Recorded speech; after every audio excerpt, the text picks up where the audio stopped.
एक दिन की बात है। एक बूढ़ी माँ और बेटा भिक्षा मांगते हुए अपने गंतव्य की ओर जा रहे थे। चलते चलते वे एक गांव पहुंचे। वहां कुछ देर रुककर उन्होंने आराम किया। फिर दोनों आगे बढ़े और कुछ दूरी पर पहुंचे, जहां एक झोपड़ी दिखाई दी। रात हो चुकी थी, इसलिए बेटा बोला, माँ, हम रात यहीं बिताते हैं और सुबह होते ही फिर से चल पड़ेंगे। माँ ने झोपड़ी के अंदर जाकर देखा। वहां एक छोटी सी खाट पड़ी थी। उन्होंने आग जलाकर खाना पकाया।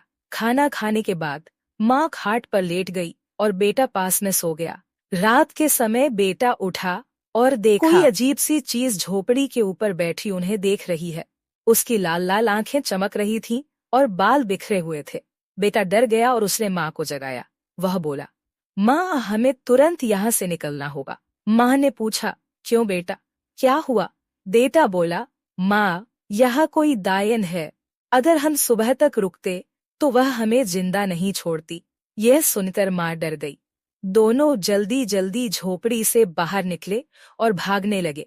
जब वे गांव पहुंचे तो उन्होंने वहां के लोगों को सारी घटना बताई। गांव वालों ने कहा, तुम बहुत भाग्यशाली हो कि जिंदा लौट आए। वह झोपड़ी एक डायन का अड्डा है। वह अंधेरे में आने वाले लोगों को मार डालती है। गांव वालों ने उन्हें डायन के बारे में बताया। उन्होंने कहा, बहुत पहले उस झोपड़ी में एक औरत रहती थी। वह काली शक्तियों का अभ्यास करती थी। जब गांव वालों को उसके बारे में पता चला तो उन्होंने उसे झोपड़ी में बंद कर आग लगा दी। तब से उसकी आत्मा भटक रही है। जो भी रात में वहां रुकता है वह उसे नहीं छोड़ती। यह सुनकर माँ और बेटा भगवान का शुक्रिया अदा करते हुए गांव वालों का धन्यवाद करके वहां से चले गए।